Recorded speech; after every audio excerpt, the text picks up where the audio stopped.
ఏం చేస్తున్నావు? మీ బట్టలు ఐరన్ చేస్తున్నా అండి. మీ పుట్టింటికి వెళ్ళావుగా, మీ అమ్మ ఏం పెట్టింది? అది మొన్ననే పాప స్కూల్ ఫీజు కావాలంటే 25,000 సర్దుబాటు చేసింది కదండి మా అమ్మ. ఇప్పుడు ఆమె దగ్గర ఏం లేవండి. అవునా? మీ అమ్మ దగ్గర డబ్బులు లేవా? అది కాదండి, మనకు అవసరం ఉన్నప్పుడల్లా ఎంతో కొంత డబ్బు సర్దుబాటు చేస్తూనే ఉంది మా అమ్మ. చీటికి మాటికి డబ్బులు అడగడం అంత మంచిది కాదండి.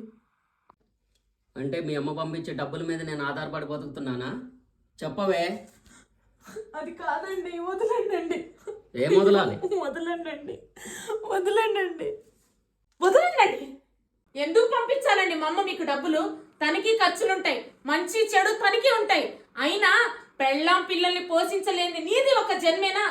నెలలో ఒక్కరోజు డ్యూటీకి వెళ్ళి మిగతా రోజులన్నీ నీ ఫ్రెండ్స్ తో జల్సాలు చేస్తావు నువ్వు. ఇంట్లో ఏదైనా అవసరం ఉందంటే చాలు మా అమ్మని డబ్బులు అడిగి తెమ్మని నన్ను రాచి రంపాన పెడతావు. ఇక నీతో నేను వేగడం నా వల్ల కాదు. ఏంటే నోరులేస్తుంది? దించండి చెయ్యి. మీరు పెళ్లికి ముందు మోసం చేసి పెళ్లి చేసుకున్నారు నన్ను. ఉద్యోగం ఉందని నన్ను నా వాళ్ళని నమ్మించి మోసం చేశారు. అయినా నిండా మునిగాక చలెందుకని సర్దుకుపోయి మీతో సంసారం చేస్తున్నా. రోజు రోజుకి మీ ఆగడాలు ఎక్కువైతున్నాయి కానీ తగ్గట్లేదు. మీలో మార్పు ఎప్పటికైనా వస్తుందని ఎదురు చూశాను. ఇక మీరు మారనని నాకు అర్థమైపోయింది. అర్థమైంది కదా. ఇప్పుడేంటి? మీ అమ్మ తప్ప వేరే దిక్కే లేదే నీకు?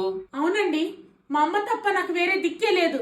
కానీ దిక్కు లేని వాడికి దేవుడే దిక్కు, అది గుర్తు పెట్టుకోండి. నా కాళ్ళ మీద నిలబడే సత్తా నాకుంది. ఎప్పుడు ఎలా ప్రవర్తిస్తాడో తెలియని మొగుడుతో సంసారం చేయడం కంటే వెళ్ళిపోవడమే మంచిది. అంటే మొగుడిని వదిలేసి వెళ్ళిపోతావా? అవును, వెళ్ళిపోతాను.